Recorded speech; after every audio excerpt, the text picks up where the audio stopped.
tenemos tantos nombres. Ujú.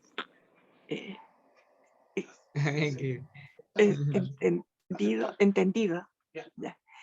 Eh, y también un saludo a usted, don Luis, y a la señorita Luz, ya, y el honor de haber sido invitada con tan grandes maestros ya de la gerontología. Yo realmente he paseado por el calendario, ya, eh, y he ido acumulando hojitas del calendario, pero tal como usted bien decía, en mi campo de acción ha sido como trabajador social toda la parte comunitaria y salud mental comunitaria, derechos humanos, ya, y encargada de un grupo, ¿no es cierto?, de organizaciones indígenas urbanas. Ujú. urbanas. También tengo una pasantía por el Alto Biobío para conocer, en que me permitió conocer también algunas comunidades mapuches como los pehuenches, ¿ya? En que también tengo esa visión. Ujú. Hay que, Mi país, sí, ¿sí? Mi que, país, de sí, donde vengo, decía el poeta Pablo Neruda, ¿cierto? Vengo de un país llamado Chile, ¿ya? En que a lo largo de este país, yo vivo en un lugar en que es un puerto, ¿ya? Y que tiene mar, que es el ajá, puerto de San Antonio, y en que tenemos un alto número de personas de la tercera edad. Tenemos el porcentaje, el mismo que tiene, dijéramos, la, eh, el Santiago Centro, ya, o sea, la región metropolitana, siendo menos habitantes, pero tenemos el mismo porcentaje de adultos mayores, que es un 18% de la población. 18% es alto, sí, Muy alto, sí, es muy muy alto, alto, porque muy alto. claro, porque yo recuerdo la última vez que vi una de las estadísticas acá en Perú, no sé si recuerdas, Celta, creo que estábamos por el 13%, por ahí más o menos, ¿no? 13%. Del 9 pasamos al 13%. Actualmente tenemos más o menos el Por 13%. ahí. Sí, estamos Claro, ya cerca del pero 13%. también debe ocurrir algo parecido a lo que nos cuentan, que también debe haber algunas ciudades del país en el cual el porcentaje, digamos, es más elevado, ¿no? Y otros Así que, es, y porque es claro, así, sí, así es, y hay así es. lugares en que, al contrario, ¿no? Es menor, ¿no? Dependiendo Menor. del, sí, Lo que bueno, pasa es que la pirámide tuvo un cambio ujú, bastante notorio en el sentido de que se fue ampliando la población mayor Claro. y la tasa de nacimiento empezó a bajar. Entonces ujú, tenemos poca población joven. Ya los hijos se están yendo más tarde de los hogares y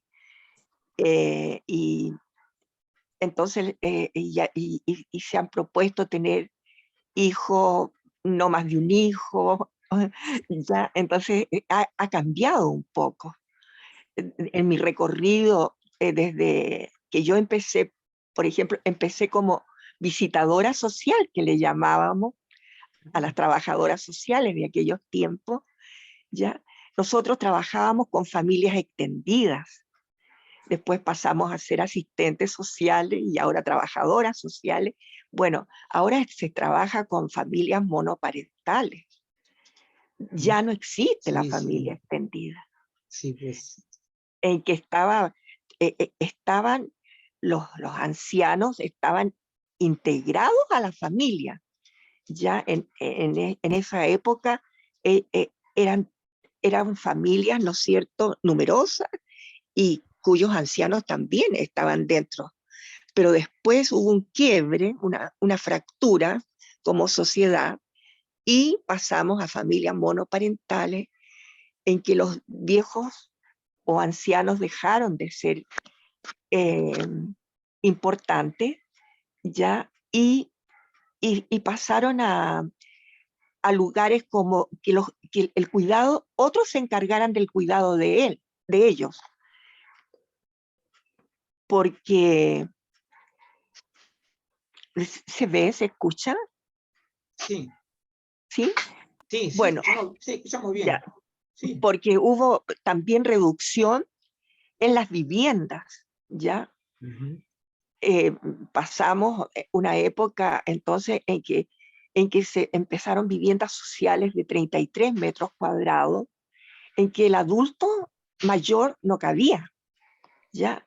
Entonces, y era importante ocupar ese lugar, ocupar esa cama, ocupar ese velador. Entonces había que reubicarlo en algún hogar, un asilo o donde fuera. Y la calidad de vida tampoco iba acorde, ¿ya? O sea, hay una esperanza de vida mayor, pero no hay políticas ya para el adulto mayor. Son programas, son proyectos. No tenemos una política que emane desde el Estado para el cuidado y protección del adulto mayor. Así es. Ujú.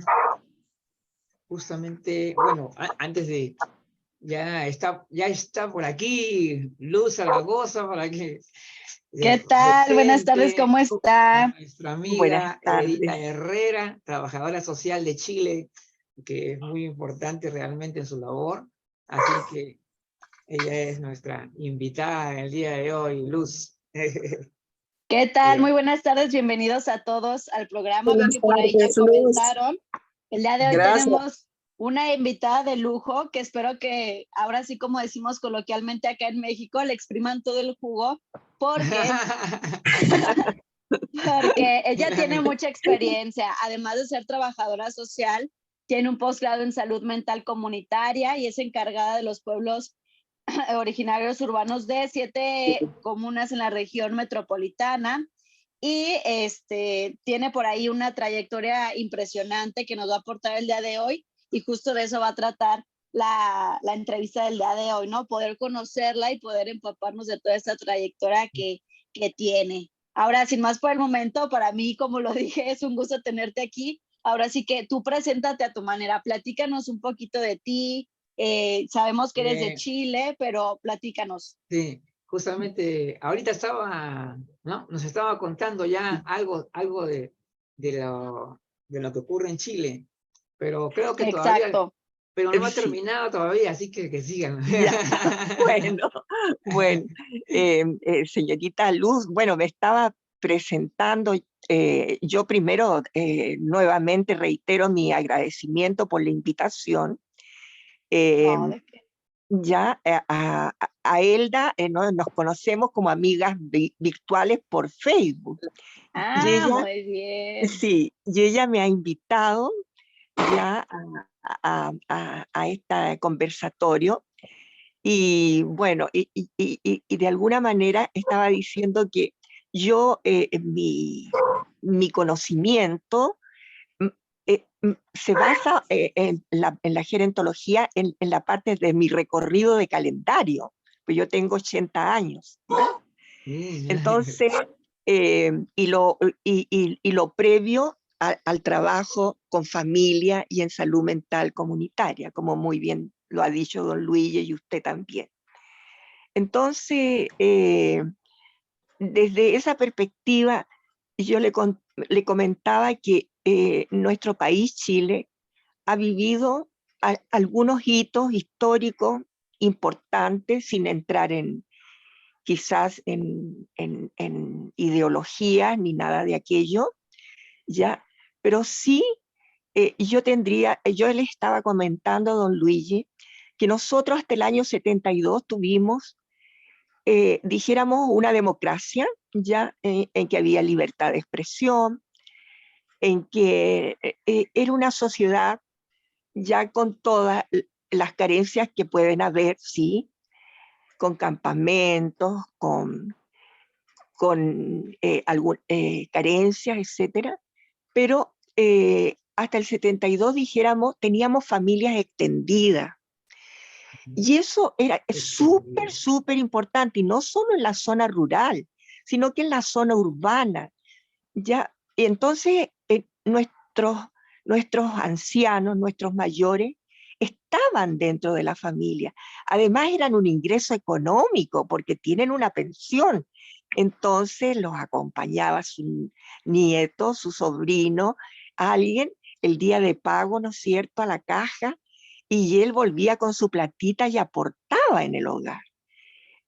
Pero sucede que nosotros, el 73, tuvimos un quiebre como sociedad, ya, en que tuvimos 17 años de oscurantismo, y eso hace que se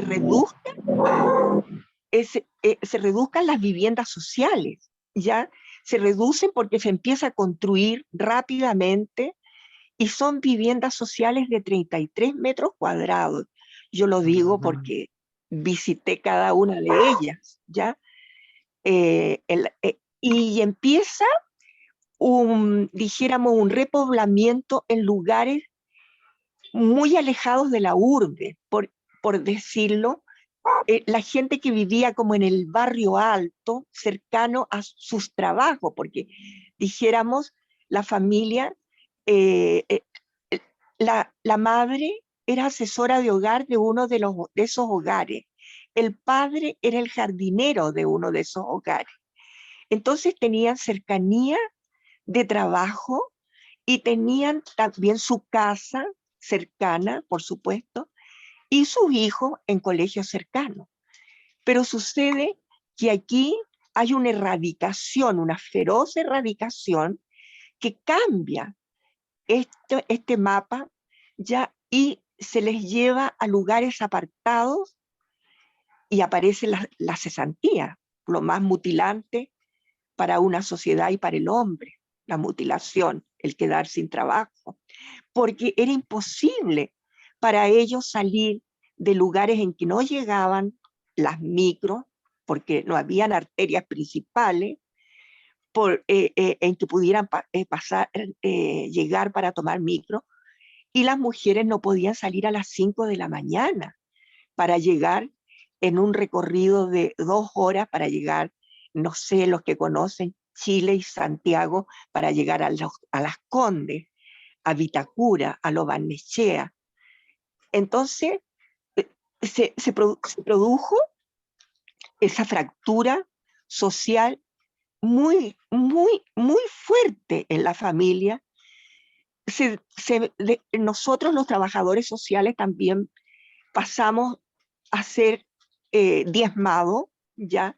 Porque la comunidad nos respetaba mucho y creía en nosotros. Entonces fuimos reducidos y quedamos muy pocos trabajando con muchos problemas, pero los que pudimos seguir trabajando, de alguna manera tratamos de mantener el vínculo con las instituciones, porque la gente empezó a no creer en las instituciones.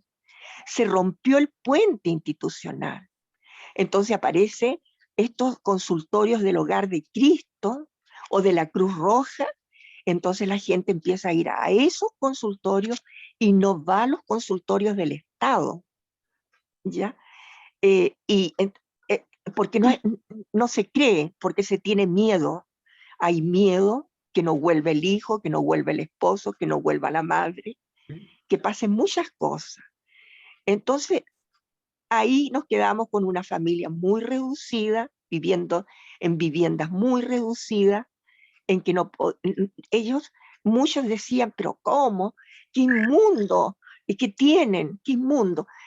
Ya, porque privilegiaban tener las gallinas dentro de la casa, ya, porque la gallina da huevo, y la gallina podemos comerla, es nuestro alimento diario.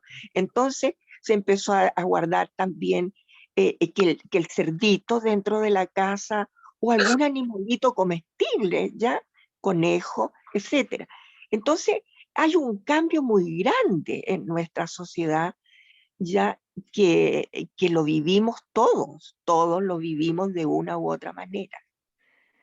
y empiezan las carencias económicas, porque con la cesantía empieza toda la carencia económica y nuestros niños también empiezan a sufrir, ¿no es cierto?, lejanías de colegio, caminatas largas para llegar a sus colegios.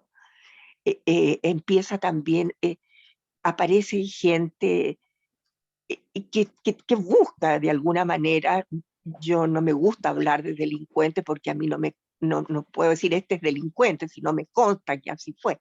Pero aparece gente, ¿no es cierto?, que le empieza a pedir peaje al dueño de casa, peaje a la dueña de casa para pasar en la hora, por ejemplo, en que íbamos a jardín infantil. Saben que la madre pasa a comprar el pan y al comprar el pan se supone que lleva una moneda.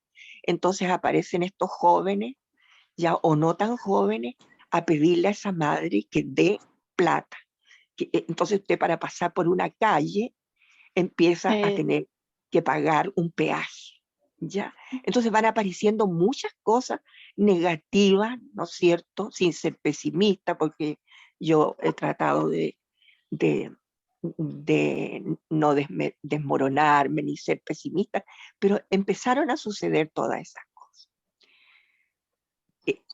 Bueno, no sé si me quieren, Sí. sigo conversando. Claro que sí. ¿Sí? Empiezo yo, Luis. Ya, Ya. bueno. Primero que nos digas cómo te gusta que te digan, cómo te dicen por Edita, allá. Edita, Edita, muy bien. Edita, Muy bien. sí. Muy Sí. bien, señora Edita. Mi primera pregunta es, ¿por qué le interesó esta parte de la salud mental comunitaria? ¿Por qué llegó, cómo llegó a interesarse Ay, por estos temas? sí. Bueno, en esta escalada, en este caminar, dijéramos, en este caminar, creo, nosotros empezamos a darnos cuenta de que había ciertas desafíos por llamarlo, que no podíamos solucionar. Ya no podíamos solucionar yo como trabajadora social porque no soy psicólogo ni psiquiatra, ¿ya? Entonces, el desafío era de ver familia en un aislamiento social muy grande, ¿ya? Y eso no las hacía acceder a derechos, porque si yo tengo deberes, también tengo derechos, ¿ya? Entonces, se nos destruyó el tejido social, entonces tuvimos que empezar, ¿no es cierto?, a trabajar nuevamente el tejido social y nos dimos cuenta, por ejemplo, que una madre, cuando tenía su bebé, de repente esta madre lloraba, no quería ver la guagua, la abuela nos decía no le quiere amamantar, le duelen los pechos, ella llora mucho, no quiere levantarse. Entonces empezamos a ver este decaimiento que no sabíamos nosotros definir que era, era una depresión postparto. No lo conocíamos todavía, al menos nosotras las trabajadoras sociales. Empezamos a ver las adicciones, cómo va apareciendo entonces el joven que empieza con el neopren y que ahora eso es va mucho más allá del neopren, pero empezamos a ver las bolsas, a los niños en las esquinas aspirando el neopren, etc. Entonces, nosotros tenemos un doctor que es Martín Cordero. Yo no sé si ustedes le conocen porque él tuvo su exilio en Inglaterra. Ya, es un hombre, junto al doctor Minoletti, son hombres que llevaron la vanguardia, dijéramos, de lo que es la psiquiatría mental comunitaria. ¿Ya? Ellos son grandes pensadores. El doctor Minoletti falleció, no sé si el doctor Cordero vive aún, pero el doctor Cordero empezó en Temuco. En Temuco empezó él con huertos familiares, ya para que las familias pudiesen de alguna manera obtener su sustento diario. Y mientras hacían y bregaban en la tierra, él les iba conversando, iba conociendo y sabiendo de estas comunidades, cómo vivían, ir juntándolas y haciéndolas entender que podían ayudar al del lado y que podía existir el trueque y que el que tenía el huevo podía darle al otro y el otro darle la verdura, etc. Él fue trabajando eso y en Inglaterra, como la medicina, o sea, la salud mental estaba mucho más avanzada.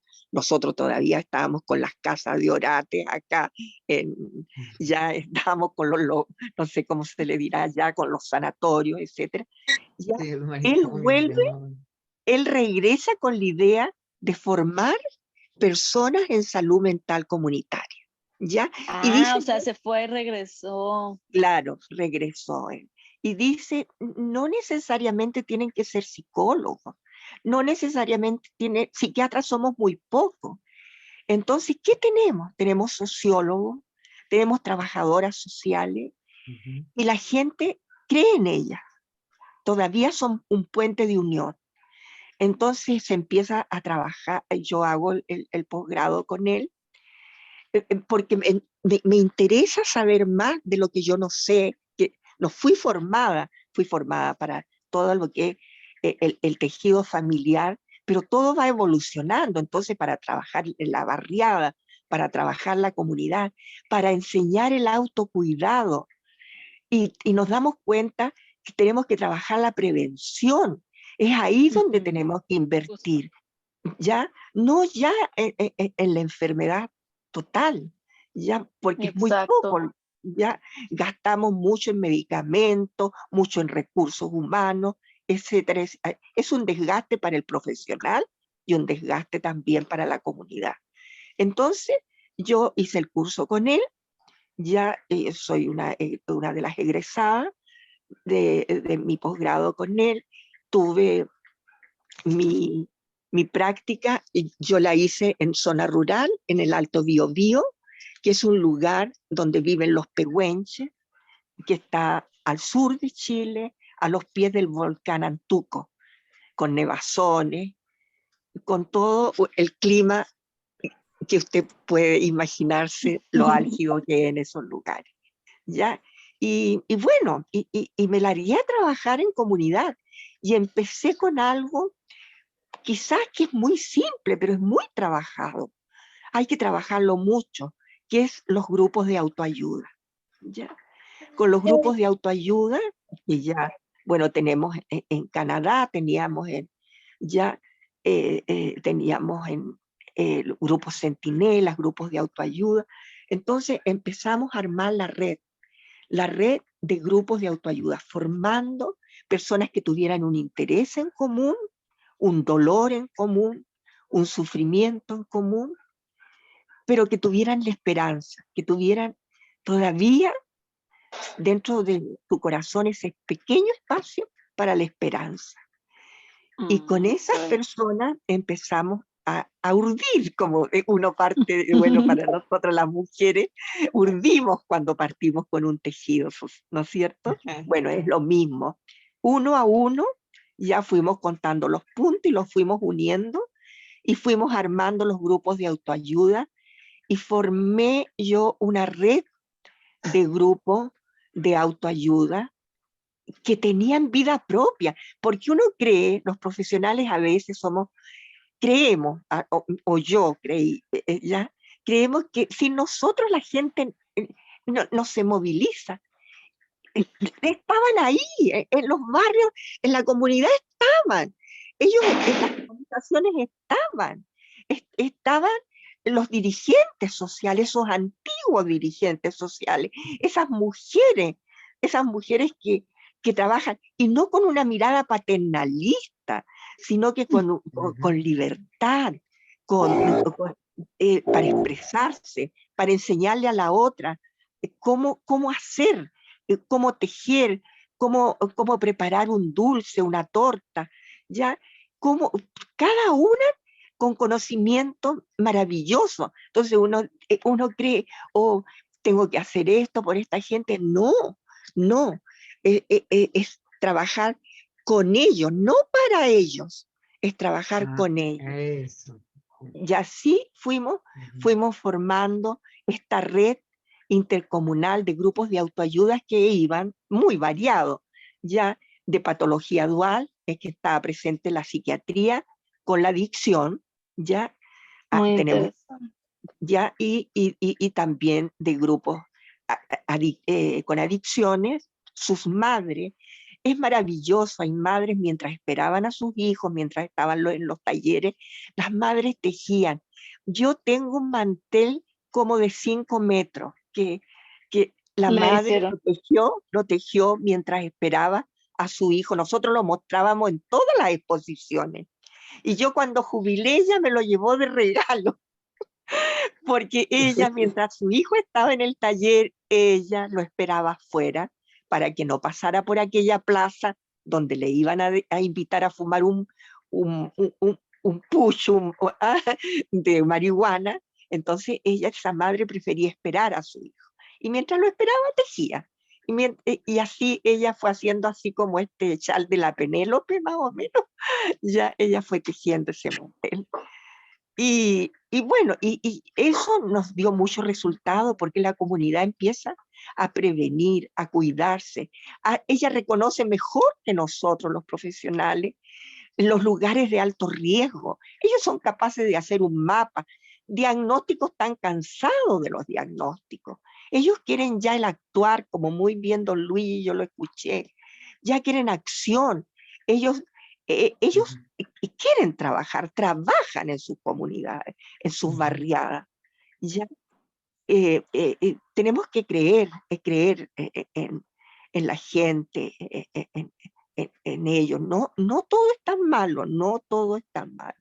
Yo no tengo mis 80 años, pero no me dejo invadir por el pesimismo.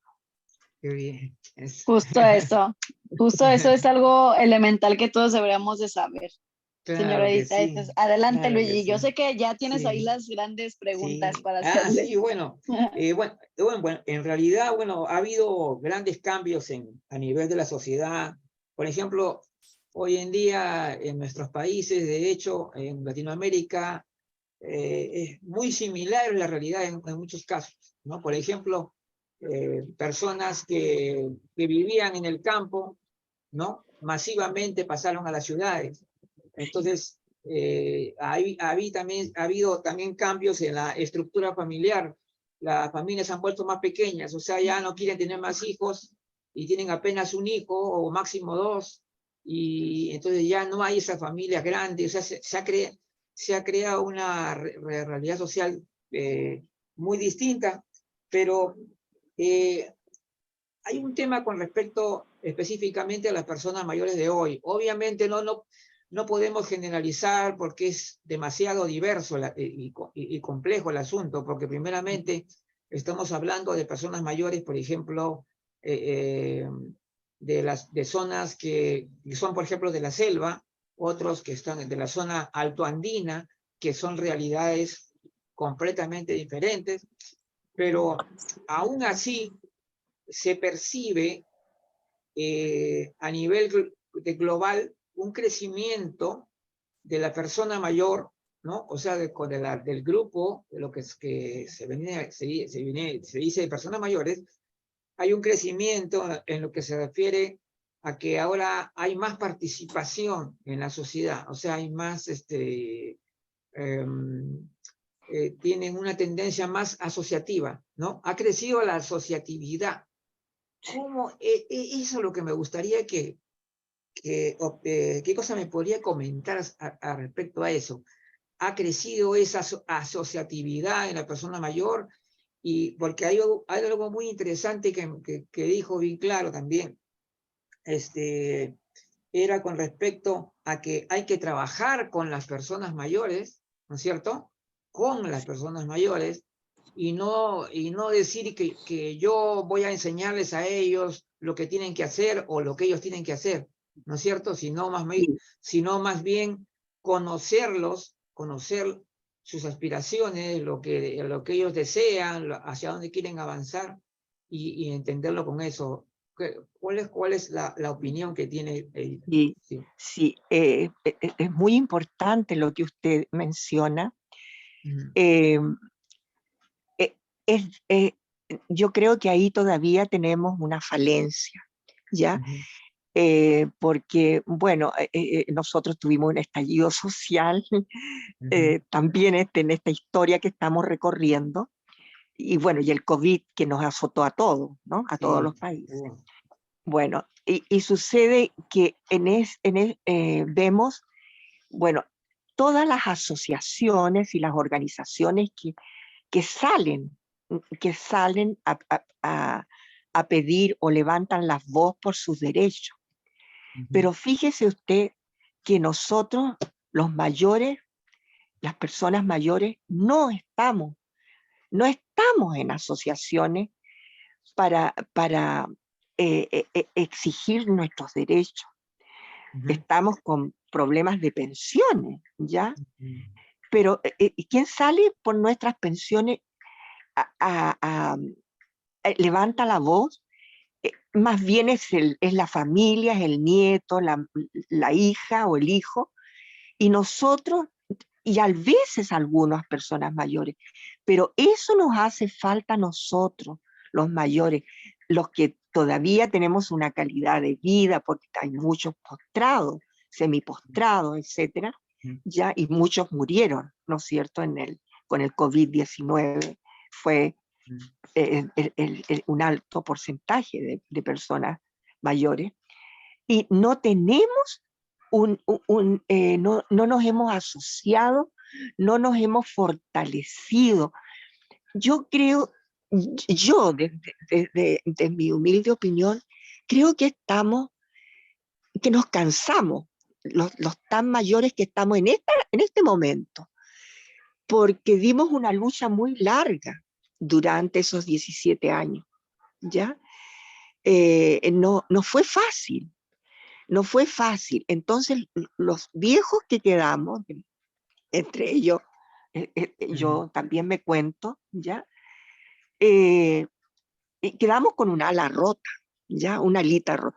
Entonces, nos hemos puesto desconfiados, nos pusimos desconfiados, miedosos, ¿ya? ujú, Y miedosos también a este virus, a esta pandemia, ¿ya? ujú.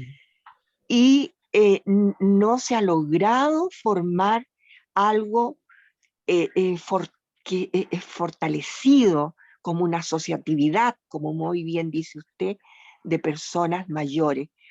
Porque también, mire, los proyectos o los programas que hay, sucede que presentan a un adulto mayor muy debilitado, muy Ujú. frágil, o lo Ajá. presentan, o lo Ujú. presentan muy alegre, que va a comer torta, que baila, ya, Claro. que sale reina, alguien o rey, ya. Entonces, pero eso no es el adulto mayor, eso no Ujú, es, ya. Entonces, esa fragilidad y esa dependencia que nos hacen aparecer en los medios de comunicaciones ujú. crea una brecha muy grande, primero generacional, por supuesto, y la tenemos, eso es una certeza, pero nos hacen aparecer como, yo un poco le decía a la señora Elda, la verdad que somos nadie de repente, somos desechables, ¿ya?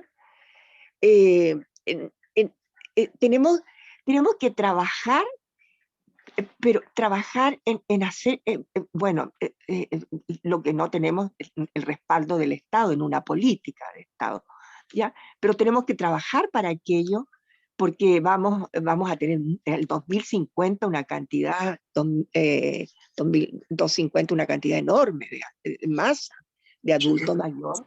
Exacto.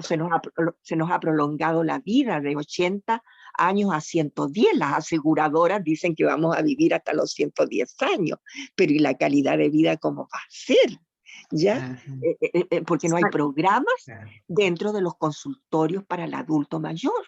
Hay adultos crónicos que están en lista de espera años, se han muerto en listas de espera para atención médica. Entonces Así tenemos que es. unirnos todos los ministerios, articularse, no decir, no levantar y poner ladrillo ya y decir, esto es mío, aquí trabajo yo y no miro para el lado. Aquí tiene que haber un trabajo intersectorial muy sólido. Tenemos que ir haciendo los andamios, construyendo para poder llegar a tener una política en que estos adultos mayores que son invisibles, ya que son unas maletas vivientes, porque a veces tienen que estar con un hijo o con otro hijo o con otro hijo o en un asilo, ¿ya? Entonces, eso no tiene que seguir repitiendo una sociedad. Una sociedad tiene que aprender a querer a sus adultos mayores, ¿ya?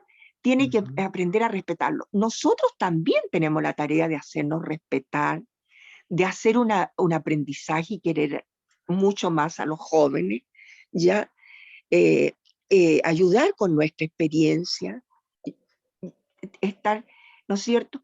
Y bueno, y que se haga que sea un trabajo mancomunado. No podemos, los ministerios no pueden trabajar aislados, porque hay un ministerio de la mujer, pero no hay un ministerio, por ejemplo, para el adulto mayor. Y bueno, y no hay, se fija, entonces yo estoy feliz, yo soy feminista, siento que lo soy, entonces también un ministerio de la mujer, el maltrato de la mujer, el femicidio y todo, pero también tenemos nuestros ancianos que son maltratados, ya son maltratados física y psicológicamente, con unas pensiones, son empobrecidos con las pensiones. Ahora mismo, yo que soy jubilada, jubilé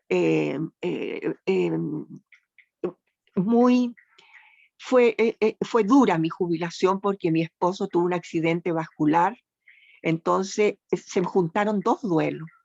Un duelo por la enfermedad de mi esposo, porque él soportó el accidente vascular 5 años, yo lo cuidé, ¿ya?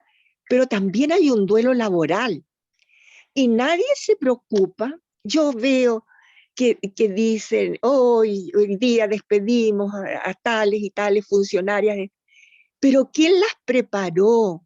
¿Quién las preparó para esta transición de lo que es estar todos los días saliendo desde las 8:30 hasta las 17:30, ya, y de repente llegan a la casa y al otro día no lo tienen que hacer y al otro día tampoco, entonces también previo las autoridades deberían preocuparse de hacer esa etapa de transición, de entregarles herramientas, porque prepararse para la vejez, ¿ya?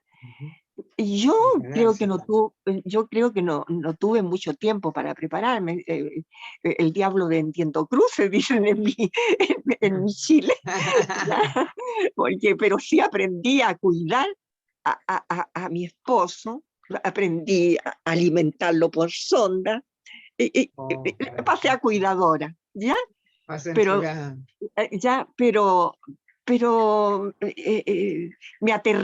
me aterré porque cuando el médico dice usted trajo un señor y se lleva a otro, uno nunca cree que es otro, y realmente es otro el que parte con uno de vuelta a casa. Pero el tenerlo en casa ya era maravilloso.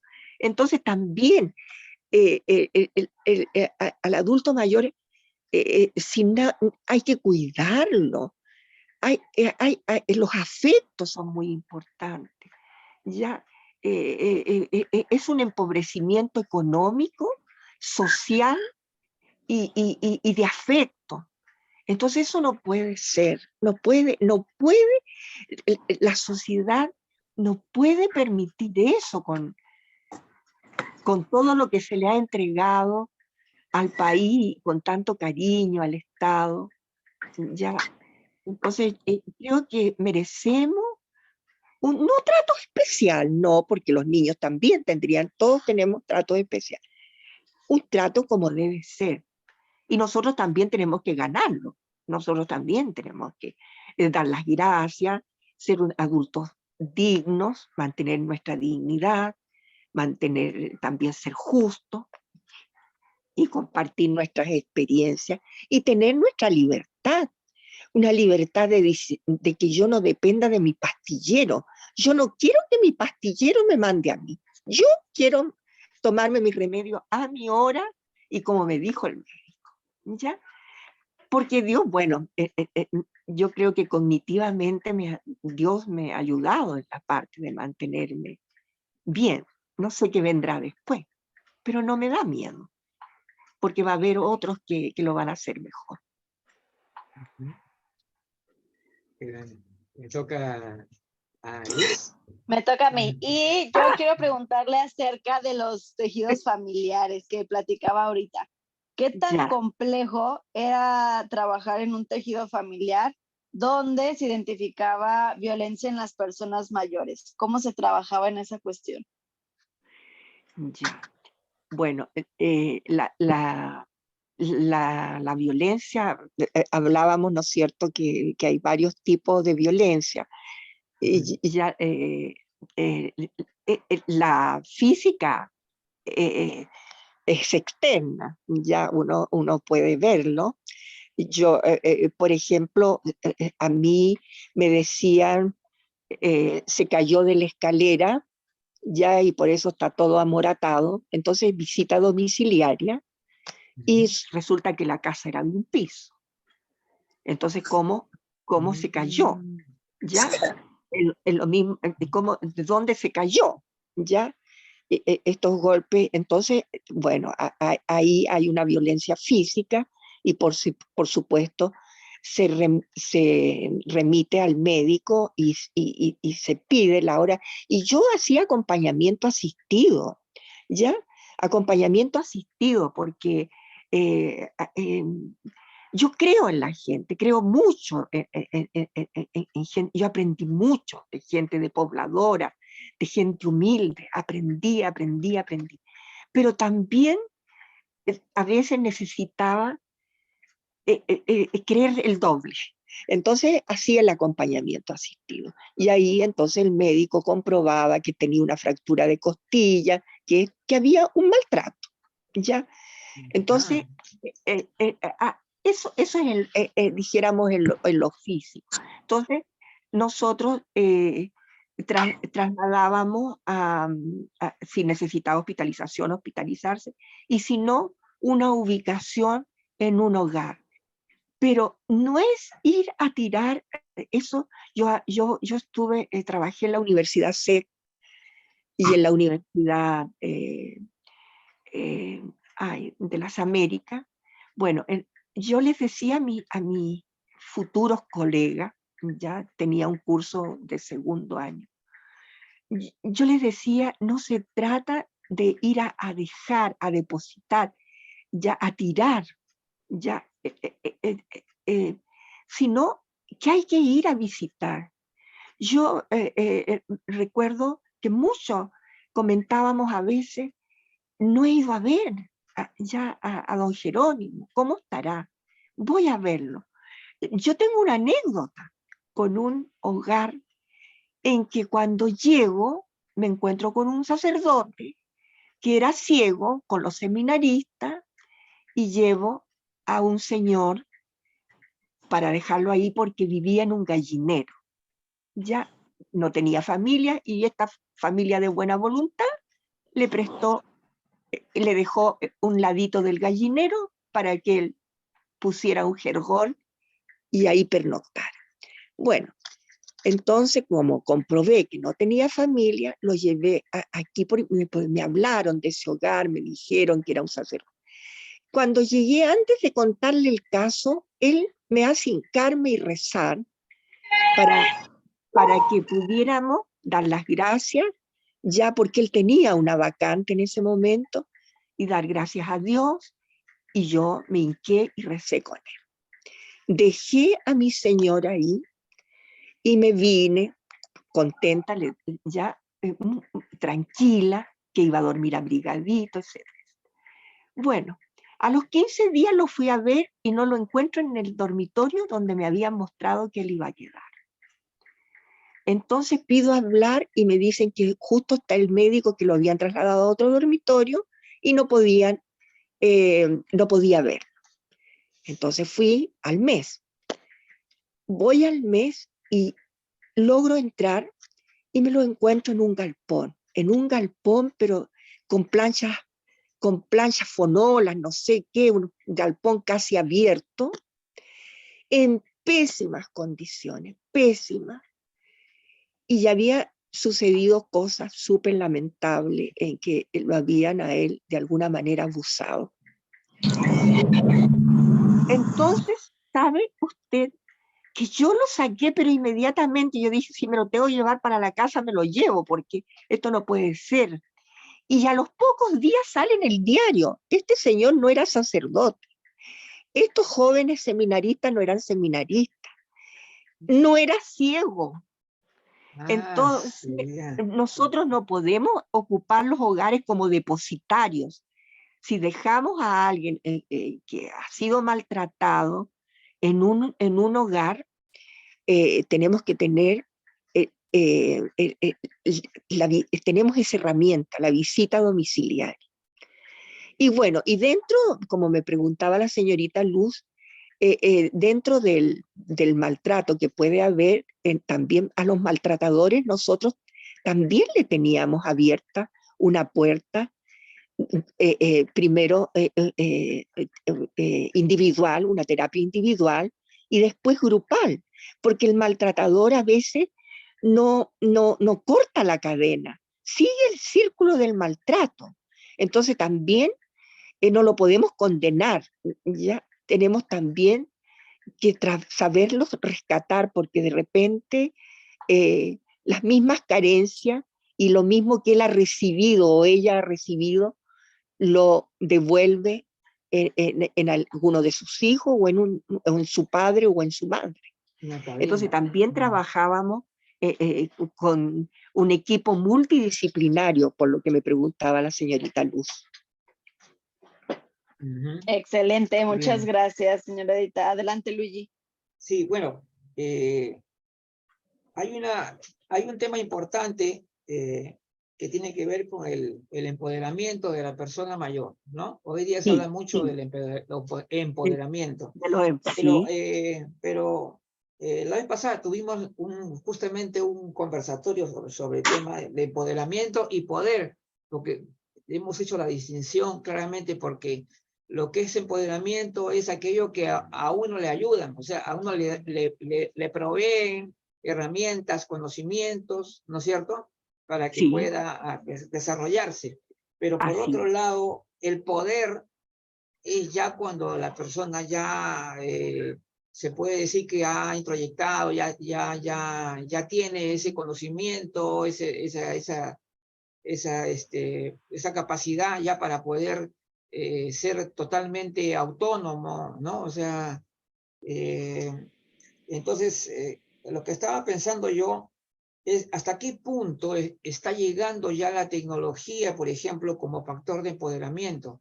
Porque, de hecho, yo recuerdo muy bien, hace unos años atrás nomás, no es mucho tiempo atrás, no había, por ejemplo, formas de comunicarse fáciles, ¿no? O sea, por ejemplo, si había una organización, por ejemplo, de personas mayores, ¿no?, una organización supuestamente nacional, ¿no? O sea, que tenía sus redes en diferentes ciudades, pero la comunicación entre ellos era malísima, puesto que lo único que tenían era esos antiguos celulares, ¿no?, cuyos costos era carísimo para poder comunicarse, ¿no?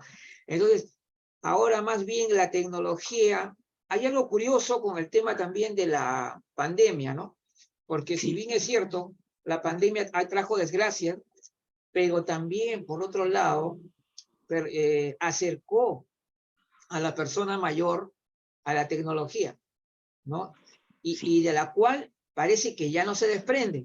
Yo percibo que las personas mayores ya se han acostumbrado, ya les gustó esto de que se puedan, si no pueden reunirse las amigas porque están lejos, ya se reúnen en un Zoom, por ejemplo. O sea, ya se está haciendo una cosa común, ¿no es cierto?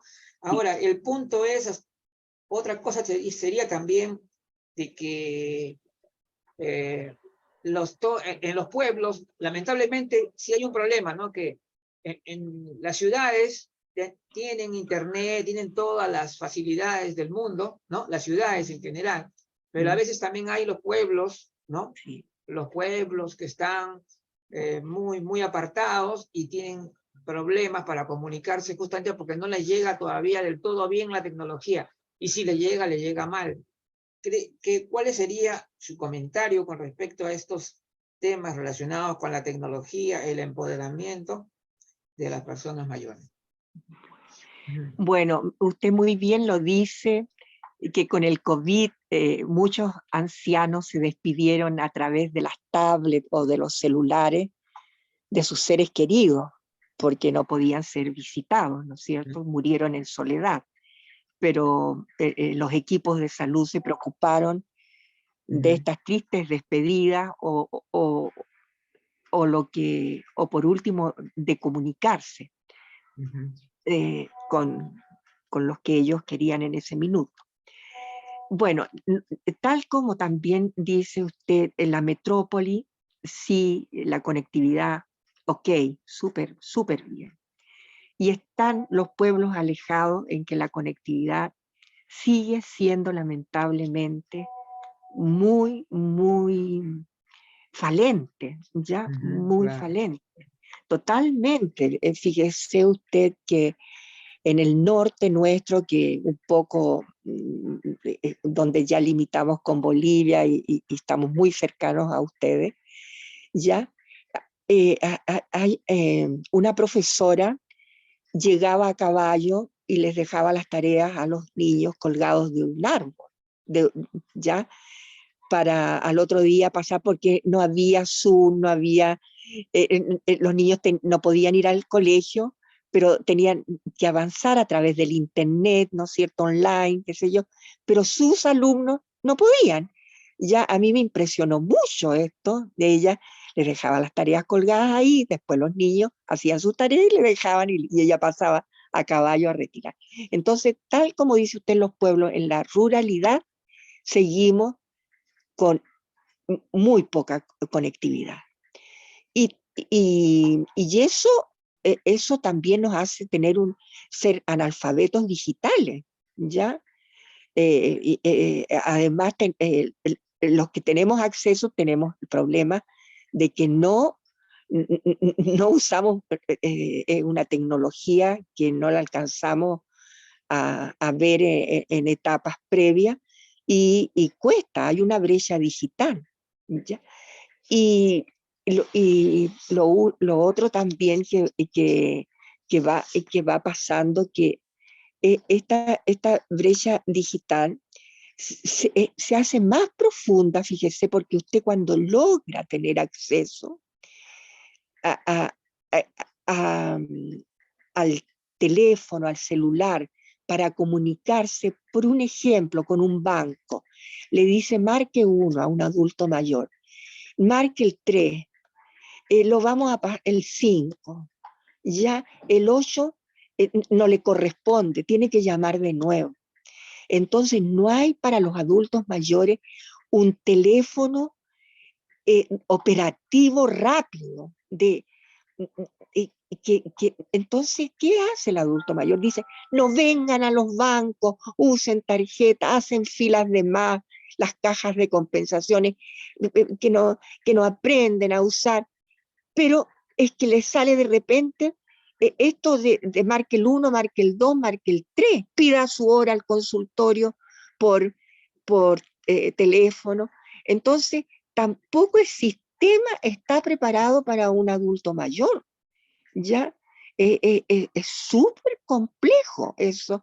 Entonces, hay una brecha digital, hay un analfabetismo. Y fíjese usted que con esto de las migraciones y migraciones, nosotros hemos recibido muchos venezolanos, y quizás ustedes Sí, han también. escuchado, ¿no es cierto? Ujú. ¿Y sabe usted que esta señorita, yo me alegro cuando nos atiende una de ellas, porque ellas dicen, yo le voy a comunicar, porque mire, yo amo mi país, por favor, yo lo amo y lo quiero a mi país como nada en el mundo, ¿ya?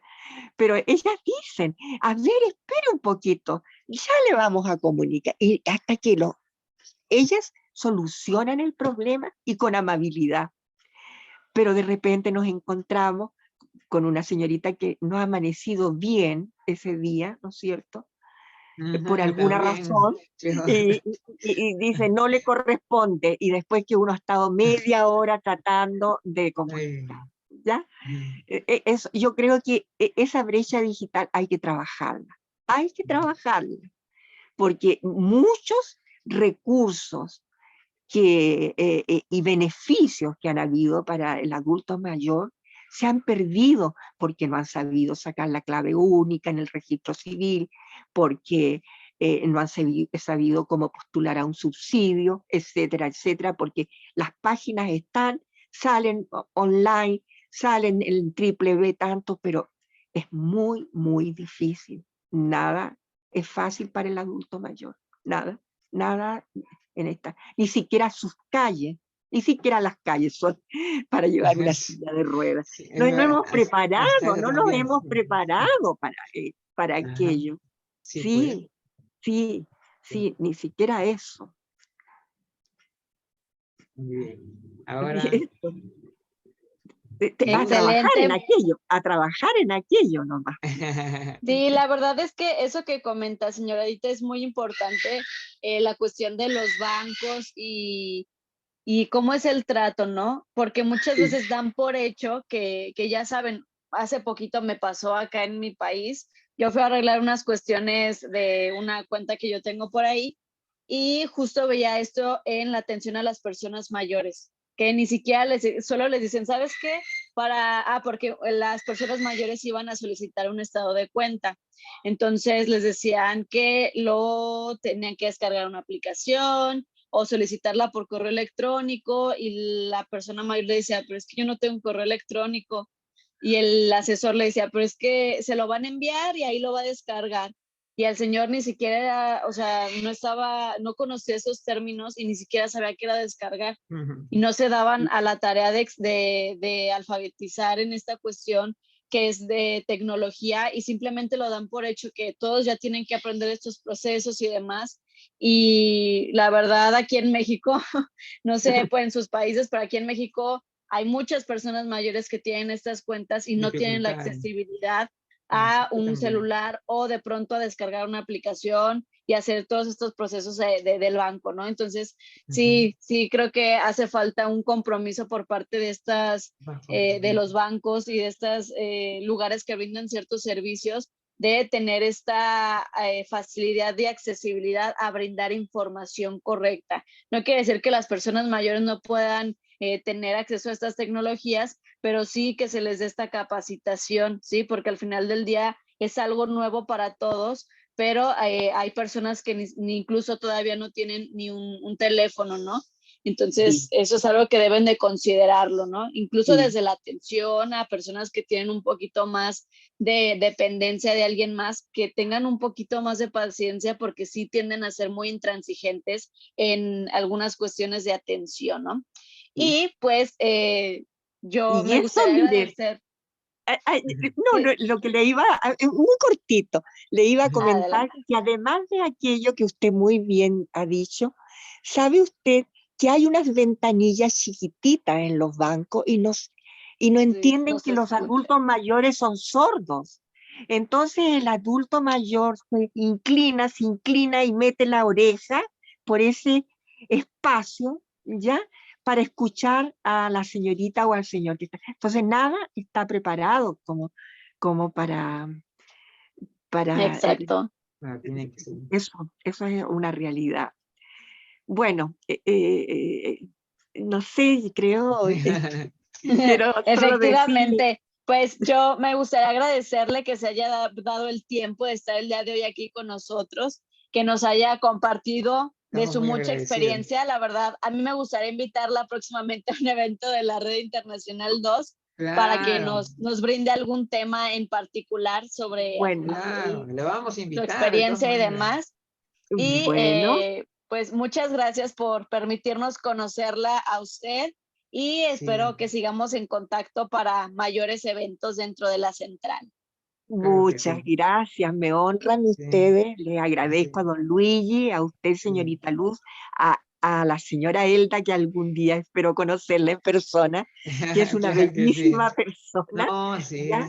Y muy, muy agradecida y es un honor haber participado en esta conversatorio. Muchas gracias. Muy bien. Muchas Entonces, gracias, como Luigi. Chantumay, Chantumay. siempre, la parte final siempre los anuncios. Bueno, Ya, bueno. el próximo sábado 22 le toca a Vanguardia Gerontológica el tema que es autonomía y voluntades anticipadas. Ese es el tema para el sábado 22. Excelente. ¿Ya? Y también, como siempre, todos los programas de los martes a las 6:45 de la tarde y los sábados a las 5. Ya sabe, la señora Edita, ella está invitada para que Muchas participe en el gracias. programa. Y me gustaría que estuviera también ese día que vamos a hacer el sábado 22, porque me parece que es un tema muy interesante también relacionado con todo lo que usted también nos ha hablado el día de hoy, ¿no? Muy Porque el tema del sábado es autonomía y voluntades anticipadas. Un tema que está bien. hoy en día muy importante. Muy bien, entonces, ahora sí, Luz, Muchas Nos nos gracias. despedimos, nos Adiós. despedimos. Hasta Gracias. luego, que tengan excelente fin de semana. Hasta luego. Adiós.